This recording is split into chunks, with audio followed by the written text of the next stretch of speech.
Praise be Jesus Christ. Yesterday we had our federal elections in Canada. I voted at the last minute, just before the polls closed last night. This morning while I was making my coffee, I checked out who won the election. Now I have to admit, I've been pretty kind of pessimistic about any chance of improvements in this country, regardless who would win the election. Do you remember when Pope Benedict, right before he was made Pope, he gave that homily and he warned against the rise of a dictatorship of relativism? What I call this New World Order that sets aside the natural law and God's law and embraces new ideologies that go against the natural law and God's law. And as I was kind of praying this morning and just pondering my own frustration, anger at times, I was really asking Lord, you need to give me a word. I want to be positive. I want to be hopeful.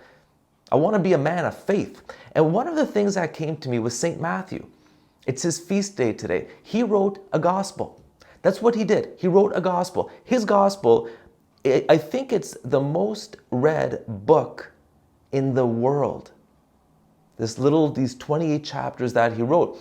And this was one of the, you could say, little things he did to help. He did a good thing. And I really felt the Lord saying, rather than falling into frustration and anger, becoming pessimistic, find good things to do.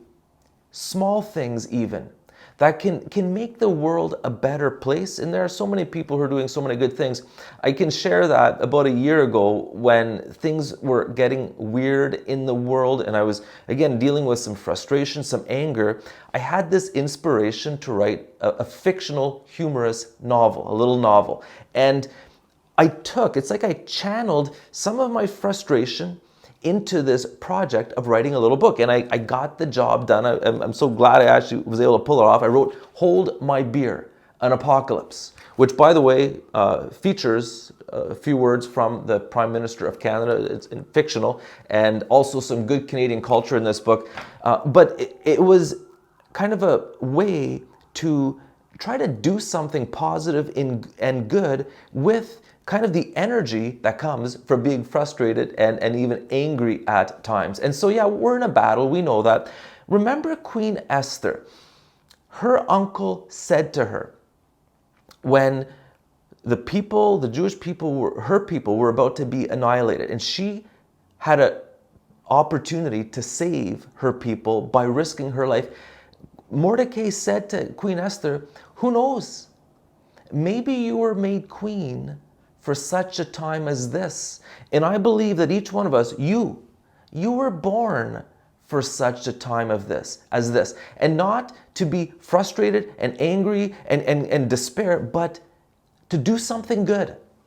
Do something good, including praying for our leaders. A grace the Lord has given to me is a genuine love for politicians and world leaders who go against God's law. I find myself, with the grace of God, with a compassion for them, and I pray for them. And this is a beautiful grace that I'm grateful to the Lord for. I don't want to be angry at people. I want everyone to get to heaven because everyone's a child of God. We're all called to heaven, and I pray for people's conversions. And so, again, during these difficult times, ask the Lord, show me the good things you are calling me to do, and then do them. Viva Cristo Rey, and God bless Canada.